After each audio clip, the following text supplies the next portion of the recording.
บนโซเชียลแชร์คลิปแนะนำสูตรปลูกผมด้วยวิกซ์คนผมร่วงผมบางหัวล้านต้องดูเนื่องจากส่วนประกอบของวิกซ์เช่นน้ำมันการบูนมีผลวิจัยว่าสามารถกระตุ้นการไหลเวียนของเลือดได้ซึ่งจะทำให้เลือดไปเลี้ยงรากผมทำให้เส้นผมเจริญเติบโตได้กลับมาเงางามชัวร์เหรอ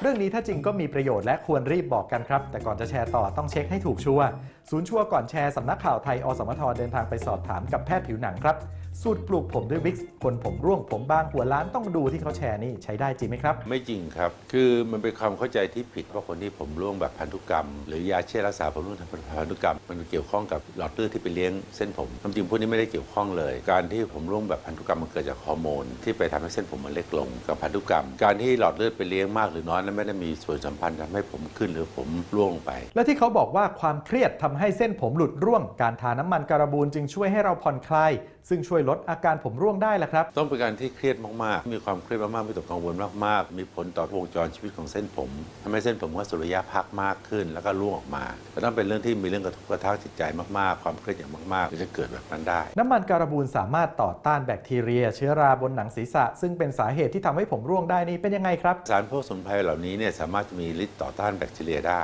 แต่พวกแบคทีเรียนั้นไม่ได้มีผลทำให้เกิดผมร่วงไม่ได้เกี่ยวข้องกันปกติแล้วถ้าเป็นเชื้อแบคทีเรียอยู่ทั่วๆไปบนผิวหนังเราถ้ามีเชื้อแบคทีเรียอยู่เนี่ยไม่มีผลอะไรนอกจากว่าเชื้อแบคทีเรียบางชนิดทำให้เกิดต่อมขนอักเสบเป็นฝีเป็นหัวสิวอะไรพวกนี้ขึ้นมาพวกนั้นจะมีผลเพราะนั้นไม่เกิดเป็นตุ่มขนอักเสบบ้างเป็นตุ่มหนองบ้างหรือเป็นฝีขึ้นมาถึงจะมีผลเขาบอกน้ำมันยูคาลิปตัสที่อยู่ในวิกซ์สามารถกระตุ้นการไหลเวียนของเลือดได้ดีทำให้เส้นผมแข็งแรงเจริญเติบโตเมื่อมีการหมุนเวียนของเส้นเลือดที่ไปเลี้ยงหนังศีรษะแน่นอนก็ทำให้บริเวณแถวนั้นมีเลือดมันเลี้ยงมากขึ้นโดยทั่วไปก็จะทำให้หนังศีรษะมันดูดีขึ้นแต่ไม่ได้มีผลโดยตรงที่ทำให้เส้นผมมันหนาขึ้นหรือเป็นเงางามมากขึ้นหรือว่าทำให้เส้นผมที่เส้นเล็กลงกับมันหนาขึ้นเขายังพูดถึงเมนทอลว่าเป็นสารสกัดจากเปปเปอร์มินท์ที่ช่วยขยายหลอดเลือดทำให้เลือดหมุนเวียนได้ดีซึ่งที่ผ่านมามีการวิจัยเปรียบเทียบว่าขยายหลอดเลือดและทำให้เลือดไหลเวียนได้ดีกว่ายาไมน็อกซิดิลที่แพทย์แนะนำให้รักษาผมร่วงผมบางหัวล้านซึ่งอาจมีผลข้างเคียงด้วยอันนี้หนึ่งเนี่ยไม่เห็นว่าเปปเปอร์มินต์จะช่วยทำให้หลอดเลือดขยายได้มากกว่าไมน็อกซิดิล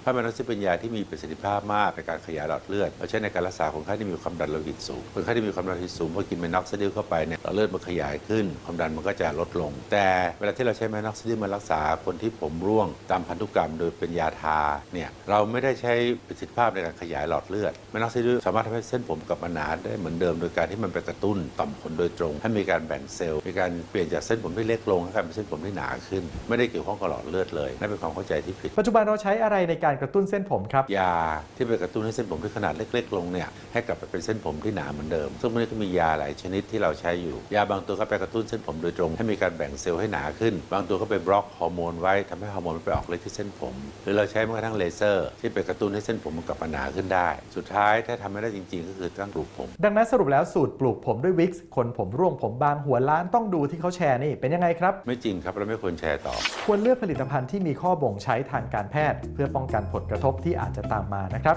ยังมีอีกหลายเรื่องน่าสงสัยบนสังคมออนไลน์หากได้รับอะไรมาอย่าเพิ่งแชร์ต่อร่วมตรวจสอบไปด้วยกันกับส่วนก่อนซื้อก่อนส่งต่อ